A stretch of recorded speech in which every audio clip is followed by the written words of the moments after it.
Well, hey there. Whoa, sorry, got my hand in the way. Good morning, everybody. Just getting warmed up here. Happy Wednesday, hump day.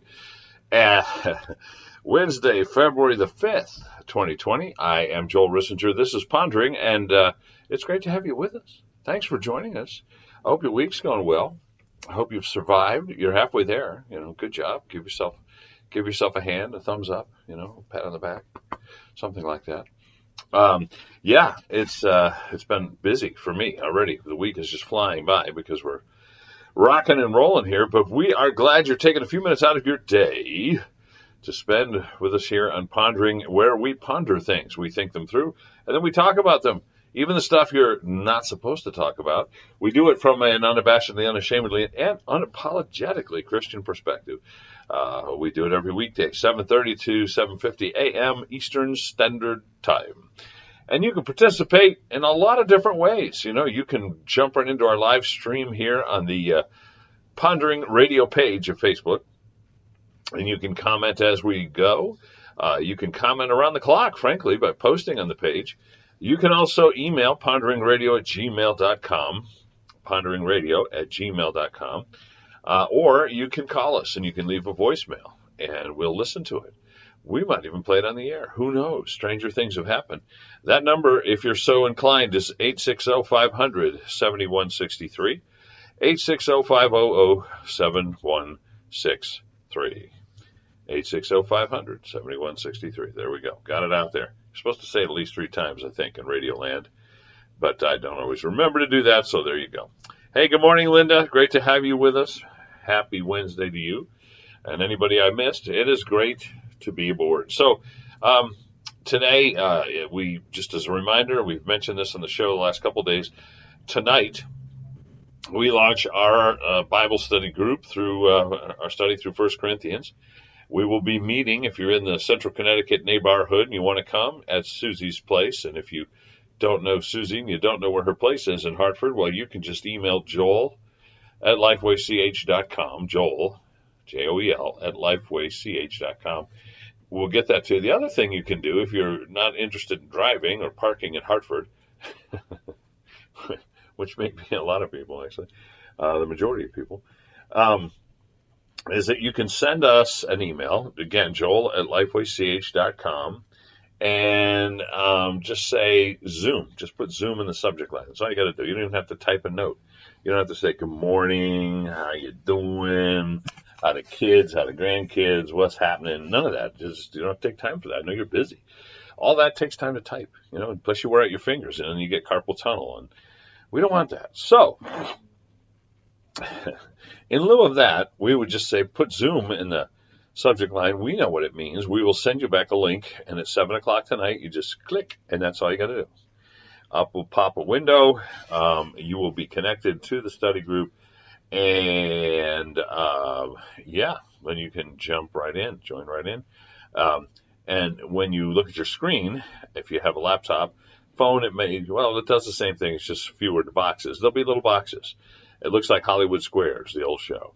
And you will be in one of those boxes, and so will other people that are Zooming in, as will I, yours truly. And you can interact. You can talk. You can ask questions. Now, if you don't want your beautiful smiling face to be seen, you can also turn off your camera and just listen. That's another possibility.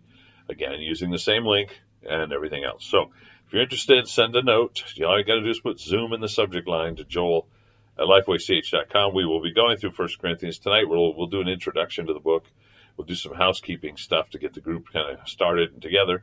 And then we'll get into chapter 1. We'll see how far we get. We may finish it. In chapter 1, we see an incredible example of grace and forgiveness, even just in terms of Paul's choice as to who he writes the book with and who he shares the information with. I'll leave it at that. He also gives us a great example of humility. And puts us in our place in a nice way, reminding us that God has chosen the weak and foolish things of the world to confound the things that are mighty. Sometimes if we get cocky, we think, yeah, we're pretty good. We're Christians. We're the good guys. We wear the white hats, and we celebrate the blessings of God. Well, that's true, but remember, Paul says that God has intentionally chosen things, and I'm a great example of that the world would look at it and go, yeah, no, that's not. But when they see what God does in our lives, they see how we're transformed. Well, that causes them to go, and that may lead to their conversion as well. So we see that tonight. There'll be some other stuff in there, a lot of other stuff in there, actually. So, if you want to join us, again, come to Susie's. If you want to know where it is, send us an email. We'll get you the address and info. If you are interested in Zooming, just put Zoom in the subject line and we'll get you the link. And that's tonight at 7. So we're excited about that. I always love doing these kind of Bible studies because I'm a dinosaur. I'm just an outdated, old fuddy-duddy, wacko, redneck, Bible-thumping nut job. And I actually believe, you ready for this? I know this is frightening. I actually believe the Bible's inspired and without error, that God actually wrote it through people like Paul. And so I read it with great anticipation and excitement because I always get something new. I always see something maybe in a deeper way or something I didn't see before. God uses it to correct, to chasten, to encourage, to inspire, to transform me so that I'm a better person, and I love being part of that. So I hope you feel the same way.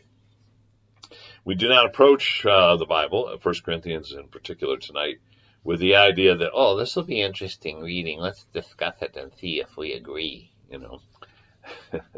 You will never hear me say, well, I don't agree with Paul on this. I think Paul probably lacked education and enlightenment as we have now in the 21st century. Therefore, if I were to meet Paul, I would share with him why he was wrong about his position on marriage, why he was wrong on his position on sex in marriage versus outside marriage, why Paul is wrong about Jesus and his role, about humility, about the gifts and whether or not and how they should be used. I disagree, and I think Paul should be more like me. You'll never hear me say that. And if you do, run. Or just hit me in the head with a bat. Maybe I'll, jog things and I'll come back to normal, because I don't believe that. And I think, unfortunately, we are surrounded, even in our Christian culture, with many people who do believe that they know better than Paul. And they can smorgasbord the Bible. By what I mean is, like you go through a smorgasbord or buffet, what do? You say, I like carrots, but I don't like celery.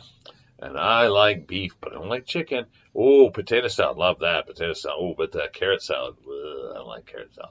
And we pick and choose what we want, and we put it on our little plate, and then we go sit down and eat.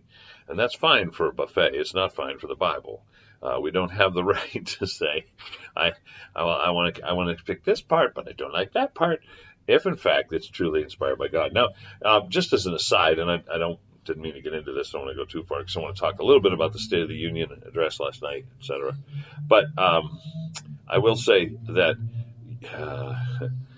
so when, like I said, we don't smorgasbord, we don't pick and choose, we don't just grab out the things that we like. But the reason we do this, and the reason we take the Bible as it is and believe it's God breathed, as Paul wrote to Timothy, is because of evidence. It's because of science. It's because of history. It's because of the fruit. It's because of, I would argue there are multiple reasons. For example, manuscript evidence showing the Bible is unlike any other book, secular or sacred book, clearly inspired. The fulfilled prophecy of the Bible, fulfilled prophecy in Jesus' life alone, is it is impossible, statistically possible. So you could say mathematically there are proofs of the Bible. There's the evidence of the resurrection. I mean, the list goes on and on. And if you're someone who struggles with that or has, or someone who is, they read the Bible, I don't know. It's not, I guess what I'm trying to say is, it's not like we woke up one day and said, you know what? I'm just going to believe the Bible because I want to be a Christian. My parents are Christians. My friends are Christians. I want to be a Christian. They say the Bible's true, so, I'm just going to choose to believe it, face value, no matter what. That's not what happened, at least not for me. Maybe it does for some. That was not my journey. I had to prove it. And so there's some great resources out there. One of those I've used over the years that I highly recommend is Josh McDowell's encyclopedia, basically. It's about that thick, called Evidence That Demands a Verdict. And if you're looking for evidence that the Bible is truly inspired and truly without error, truly God-breathed, I've challenged people through the years, and I've told them, if you'll read through that book and study it, you'll become a Christian. Now, if you read through the book and you don't, and you think you can disprove it, come tell me, and I will, buy you dinner, or I'll buy you whatever. I'll pay for the book, and I'll get you something. I usually throw out some incentive. I've never had to pay up, because people that study that book come away going, okay, I give. Yeah, this Bible is true. So, we don't take this approach to 1 Corinthians or any other book just because we decided to make it so. What's true for me is true for me, and for me, the Bible's true. That's we don't roll that way here on Pondering, and certainly that's not the way we approach the Scripture. So, anyway, enough on that right now. Good morning to Richie. Good morning to Brenda. Who else did I miss here? Fred, good morning to you. Leanne, Linda, anyone else I did not see? So I want to talk about State of the Union for a minute. I don't know if you got a chance to watch it. Karen and I had an executive leadership team meeting at the church, and we got home just in time to turn it on and see it. So I was glad for that, because I really did want to watch it. And there were several surprises last night. I thought the president did a phenomenal job of laying out the evidence, speaking of evidence, and the facts with regard to his administration, and why a solid faith and a belief in our Constitution and the Bible, and a belief in our historical values, and a belief in our country itself, and its founding principles and its purpose on the planet, leads to blessing, leads to good news, from economic news to the news of ISIS being wiped out, and several terrorist leaders being wiped out over the last 3 years, to the lowest unemployment rates in history in some cases, certainly for Black Americans, and lowest unemployment rate in 50 years for everybody else. There was just evidence. He just kept laying it out, bang, bang, bang, bang. And the reversal of policies of President Obama that had done great damage to our country, he nailed it. And of course, the Democrats sat on their hands. What I don't understand, I could see them being upset because they don't like him, and they really do believe socialism works. So when he bashes socialism, they don't applaud because they believe in it. I understand that. I mean, I don't agree. I think that's crazy historically and rationally, but nonetheless, I understand. But when he talks about stuff like the lowest unemployment rate in history for Black Americans, or he talks about giving school choice to a little African-American girl who wanted to go to a different school, wasn't getting a good education, and he opens the door for that to happen, how they can sit there scowling, you know what I mean? Not just not applauding or standing to applaud like so many others in the chamber were doing, but actually scowling. I mean, what is there to scowl about? Blessing a little girl, or, giving a job, producing jobs, and helping companies.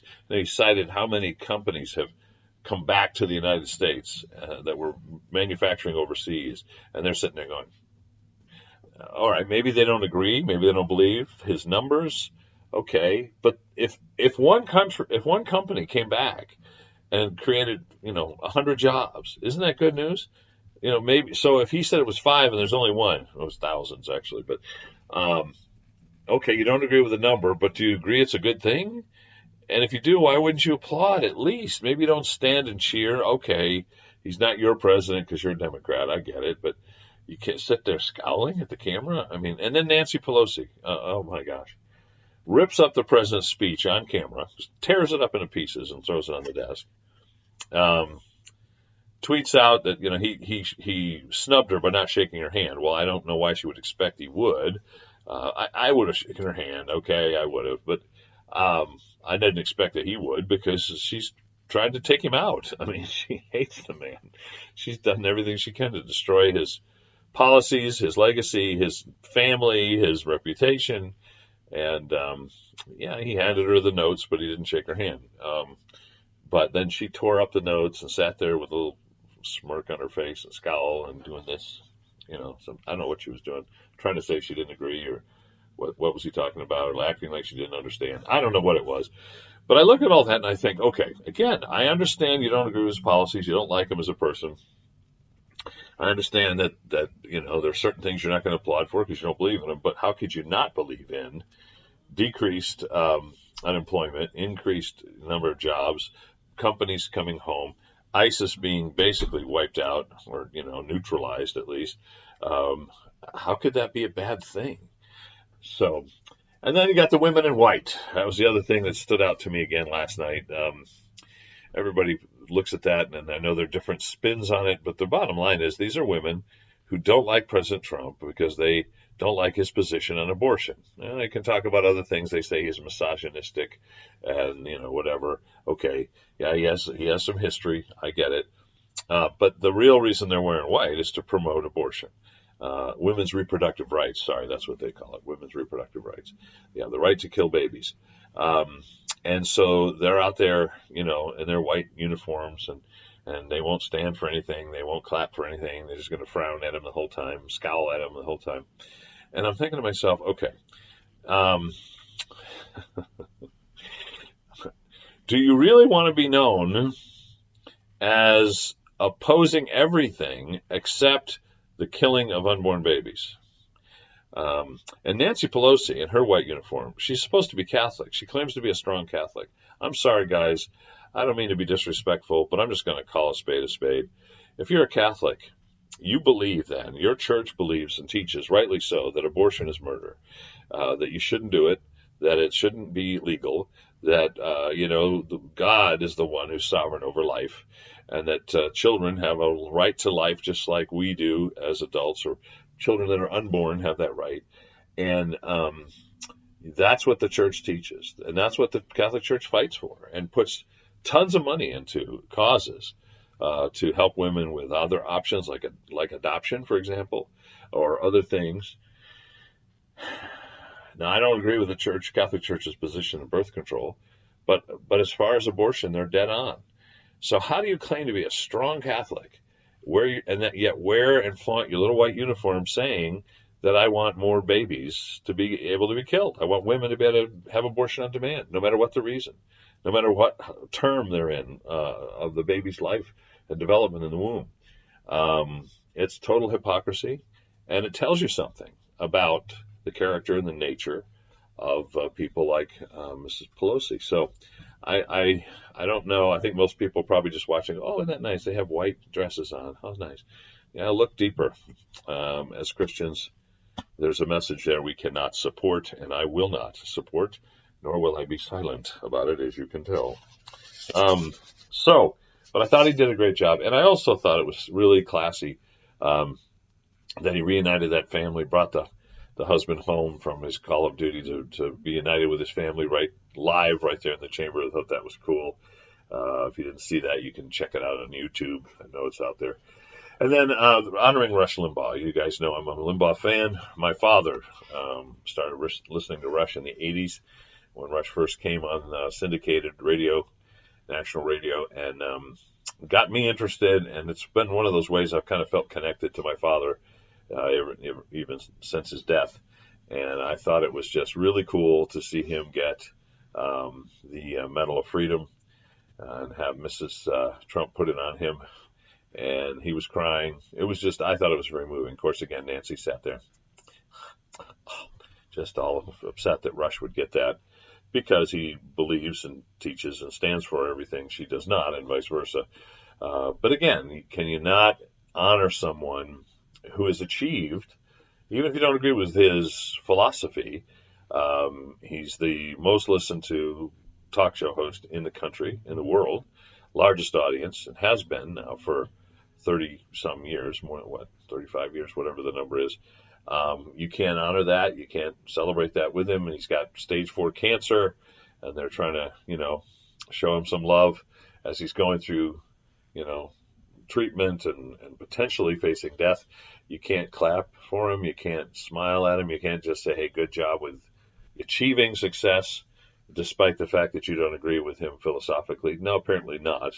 Not if you're Nancy Pelosi. So I just, the great divide between conservatives and constitutionalists, Christians, honestly, and those that really just want to stand for anything that is opposed to what we would say is biblical morality is a widening gap, folks. It's getting more and more obvious, more and more, I want to say, well, almost untraversable.